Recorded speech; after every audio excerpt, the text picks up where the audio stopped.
ہم نے تم کو بادل کا سایہ عطا کیا اور تم پر من و سلوہ نازل کیا اور کہا کہ جو پاکیزہ رزق ہم نے تمہیں بخشا ہے شوق سے کھاؤ، اور یہ نافرمانیاں کر کے انہوں نے ہمارا کچھ نہیں بگاڑا بلکہ وہ خود اپنی جانوں پر ہی ظلم کرتے رہے۔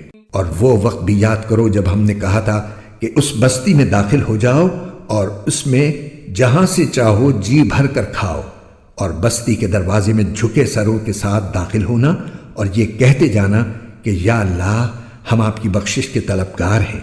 اس طرح ہم تمہاری خطائیں معاف کر دیں گے اور نیکی کرنے والوں کو اور زیادہ ثواب بھی دیں گے۔ مگر ہوا یہ کہ جو بات ان سے کہی گئی تھی ظالموں نے اسے بدل کر ایک اور بات بنا لی۔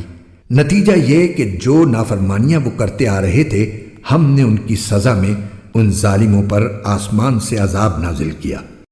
اور وہ وقت بھی یاد کرو جب موسیٰ نے اپنی قوم کے لیے پانی مانگا تو ہم نے کہا اپنی لاٹھی پتھر پر مارو، چنانچہ اس پتھر سے 12 چشمے پھوٹ نکلے۔ ہر ایک قبیلے نے اپنے پانی لینے کی جگہ معلوم کر لی۔ ہم نے کہا اللہ کا دیا ہوا رزق کھاؤ پیو اور زمین میں فساد مچاتے مت پھرنا۔ اور وہ وقت بھی جب تم نے کہا تھا کہ اے موسیٰ ہم ایک ہی کھانے پر صبر نہیں کر سکتے، لہٰذا ہماری خاطر اپنے پروردگار سے مانگیے کہ وہ ہمارے لیے کچھ وہ چیزیں پیدا کرے جو زمین اگایا کرتی ہے، یعنی زمین کی ترکاریاں، اس کی ککڑیاں، اس کا گندم، اس کی دالیں اور اس کی پیاز۔ موسیٰ نے کہا جو غذا بہتر تھی کیا تم اس کو ایسی چیزوں سے بدلنا چاہتے ہو جو گھٹیا درجے کی ہیں؟ خیر ایک شہر میں جا اترو تو وہاں تمہیں وہ چیزیں مل جائیں گی جو تم نے مانگی ہیں۔ اور ان یہودیوں پر ذلت اور بے کسی کا ٹھپا لگا دیا گیا اور وہ اللہ کا غضب لے کر لوٹے۔ یہ سب اس لیے ہوا کہ وہ اللہ کی آیتوں کا انکار کرتے تھے اور پیغمبروں کو ناحق قتل کر دیتے تھے۔ یہ سب اس لیے ہوا کہ انہوں نے نافرمانی کی اور وہ بے حد زیادتیاں کرتے تھے۔ حق تو یہ ہے کہ جو لوگ بھی خواہ وہ مسلمان ہو یا یہودی یا نصرانی یا صابی اللہ اور آخرت کے دن پر ایمان لے آئیں گے اور نیک عمل کریں گے وہ اپنے پروردگار کے پاس اپنے اجر کے مستحق ہوں گے، اور ان کو نہ کوئی خوف ہوگا نہ وہ کسی غم میں مبتلا ہوں گے۔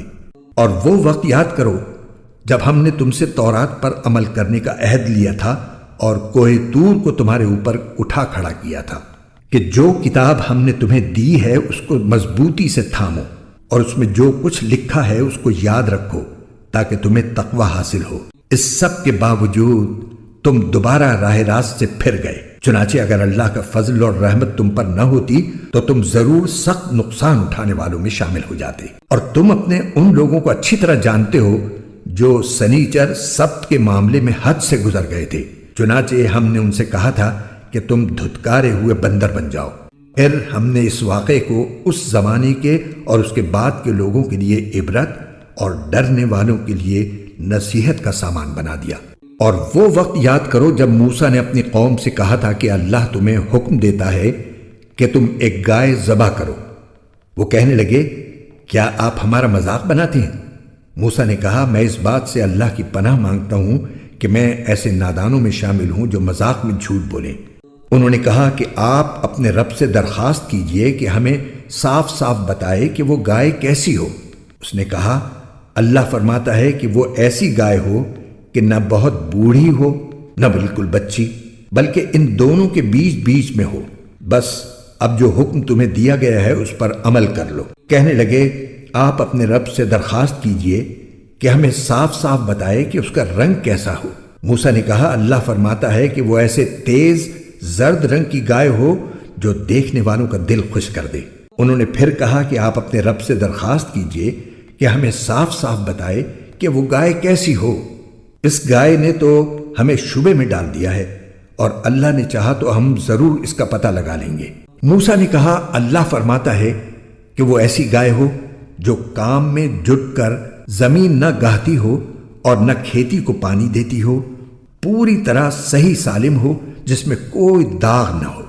انہوں نے کہا ہاں اب آپ ٹھیک ٹھیک پتہ لے کر آئے۔ اس کے بعد انہوں نے اسے ذبح کیا جبکہ لگتا نہیں تھا کہ وہ کر پائیں گے۔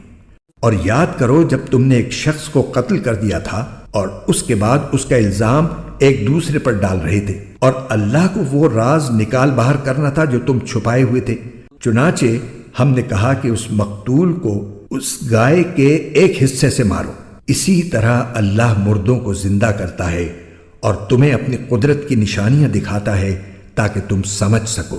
اس سب کے بعد تمہارے دل پھر سخت ہو گئے، یہاں تک کہ وہ ایسے ہو گئے جیسے پتھر، بلکہ سختی میں کچھ ان سے بھی زیادہ، کیونکہ پتھروں میں سے کچھ ایسے بھی ہوتے ہیں جن سے نہریں پھوٹ بہتی ہیں، اور انہی میں سے کچھ وہ ہوتے ہیں جو خود پھٹ پڑتے ہیں اور ان سے پانی نکل آتا ہے، اور انہی میں وہ پتھر بھی ہیں جو اللہ کے خوف سے لڑک جاتے ہیں، اور اس کے برخلاف جو کچھ تم کر رہے ہو اللہ اس سے بے خبر نہیں ہے۔ مسلمانوں، کیا اب بھی تمہیں یہ لالچ ہے کہ یہ لوگ تمہارے کہنے سے ایمان لے آئیں گے؟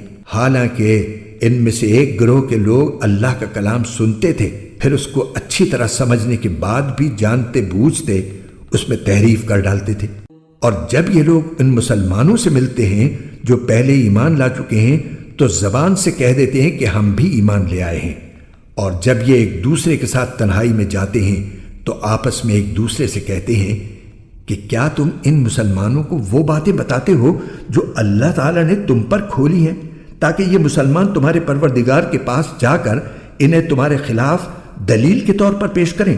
کیا تمہیں اتنی بھی عقل نہیں؟